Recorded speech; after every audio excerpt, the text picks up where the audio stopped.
mulo ngimaji. To pile athoroga wacho ni ijoka jaduong' Jaramogi ne gidakie ngima moro mi ikonye ji. And an achiel kuom jogo man chieng' moro no obedo ei dala to biro to ng'ato nowach ni awacha ni nitiere nyako moro ei gweng' kanyo ma puonjo maseno. Noyudo ka puonjo maseno. Joyce ok ne wiyo wil mopenjo ni adwa ng'eyo nyako moro nitie kama puonjo maseno. Ndalo mane pod apuonjo. Koro gin jok moko ma ne odonjo e Uganda kendo gikonyo ji moko nitie mitimo maling' ma ok giwach nikech dine bed ni wacho to gin gima koro ji dong'eyo te. So inyalo nwang'o ni litno ng'ato ywage nikech nitiere kamomulo go ngimane. Iwacho kanyo makare ahinya kendo wang'eyo ni lit makamae kendo sani koro jopiny temo mar mondo mi o manage e achiel ariyo adek. Kata kamano an jopiny moko wuok oko ka koro giywak ayanga e apeyni mopogore opogore. Moko kuomgi bende koro dikore. Kata kamano en lit maduong' montiere godo kaka jo Kenya bang' wito thuona maduong' ahinya e pacho ka. Nyakora Mugia Jong mana pichni minene wang' jowi mari kanyo achiel kachiel mano od bura mamalo ringre Raila Amolo Odinga oter e od bura mamalo e wang'isi kanyo ne jatend piny Kenya William Ruto noyango ni bobed ka imiye state funeral. Kato bedo ni Raila Amolo Odinga ok nobedo jatend piny, kata kamano en jatelo ma jopiny nomiyo luor, en jatelo mane oketo wanyalo wacho ni nochiwo ngimane e kedo ne jo Kenya kendo neno ni lokruoge mopogore opogore obiro e pacho kae. Mane momiyo kata obedo ni odiochieng' manyoro ringre makamano nokonyalo chopo e od bura mamalo odiochieng' makawuono kata okinyi makawuono ogol ringre no e kar kano ringre mali kendo ochomo mane od bura mamalo. Kineno mano aluora kata oko mar od bura mamalo arita nitiere ong'ala mamalo ahinya, oket kanya arita mamalo ahinya maneno ni seche moko jopiny ok omuomo kanyo kaluwore ni chenro makamano nyaka koro dhi e wang' sa. Donwa tudre kod jafwambo marwa Efi Nyakidi mar mondo mi omeda ne leronwa ni to ang'o matimore. Efi oyawre ichiew nado kinyi makawuono, kinyalo mana nyiswa ni to gisani waneno kanyo ka ringre moluor Raila Amolo Odinga oter e od bura mamalo. Ang'o matimore kono gisani Efi? Erokamano makane kowuok e od bura mamalo bura Nairobi kaendi kama ringre mosenindo gai mar ODM Raila Odinga okele kaendi. Ringre Odinga okel kowuok Lee Funeral Home kendo wang'eyo ni ka ringre no wuok kaendi onego bed ni itere e alap ma Nyayo Stadium kama ichamo baje nyasi mar alam. Gisani waneno mana ka jogo monego bed ni kowo ringre no nyaka Nyayo Stadium temo mana timo ikruok mar mondo mi gigol ringre no endo mondo gikele giduoke e gari mogole kowuok Lee Funeral Home mabikowe bende nyaka Nyayo Stadium.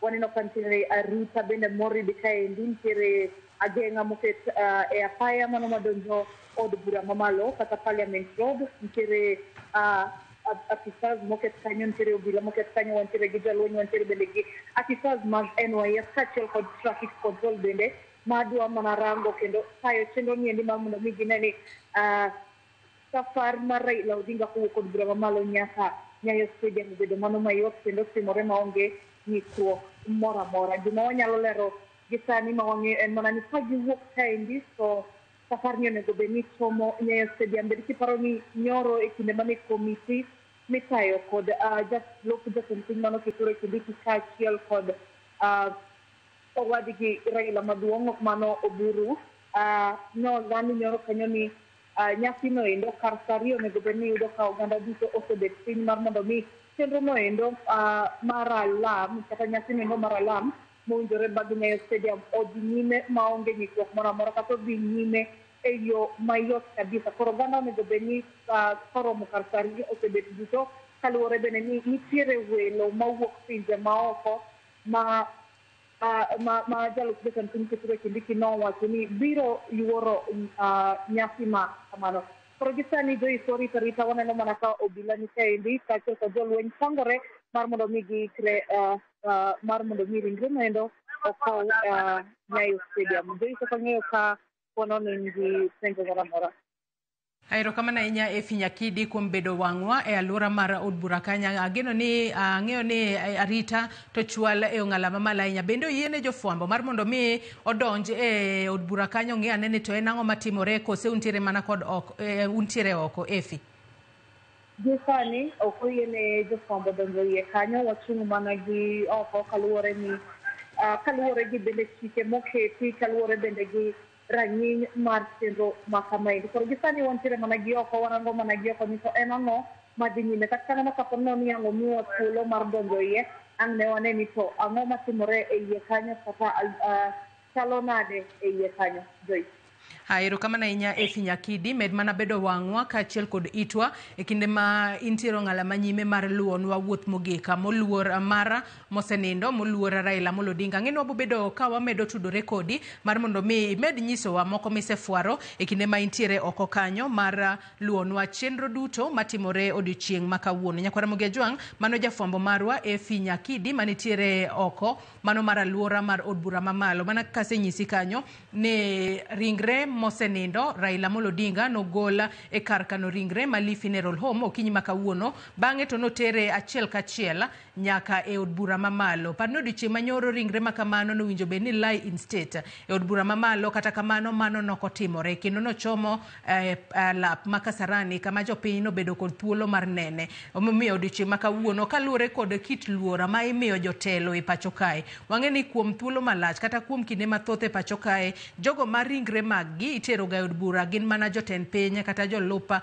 jotend piny e pacho kae. Kata kamano jatend piny Kenya William Ruto kaluwore kod luor ma bende en bende nochiwo ne Raila Amolo Odinga e kinde mano ngima, kaluwore kod kit chia mar telo ma Raila Amolo Odinga ne nitiere godo e pacho kae, kit thuon mane nitiere godo. Prime Minister machon ma pacho kae mosenindo Raila Amolo Odinga ringre mare bende oter e od bura mamalo kaka ranyisi mano mar chiwo ne luor mare mogika kaka jal ma piny Kenya bro bedo kaparo kaka achiel kuom thuondi ma pacho kae. Nyakwara Mogi Ajwang' bende jopiny medo chwalo ote maggi mago mag kuyo kaachiel kod leta toka tho mano mar Raila Amolo Odinga. Wayasoma ne ote mano mar Honorable Onyango Midika mano kotudore kod tho mano mar Raila Amolo Odinga. Wacho kaini to the family of Baba Raila, fellow Kenyans and the people of Nyanza, it is with a heart burdened by profound grief that I, Honorable Matthews Onyango Midika, former member of Parliament for Nyando and then Muhoroni, mourn the untimely departure of our fearless leader, Right Honorable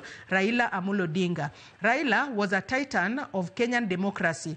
Our paths first converged in the crucible of the struggle of multi-party politics in the late 1980s and early 1990s. He was the formidable strategist, while we, the seven bearded sisters, were sentinels on the backbench. Our bond was forged in a shared defiance, defiance of the one-party state, a commitment of giving voice to the voiceless. His legacy is immense. He was a former political prisoner, detained for years without trial under the Nyayo era for his beliefs. Yet he emerged to become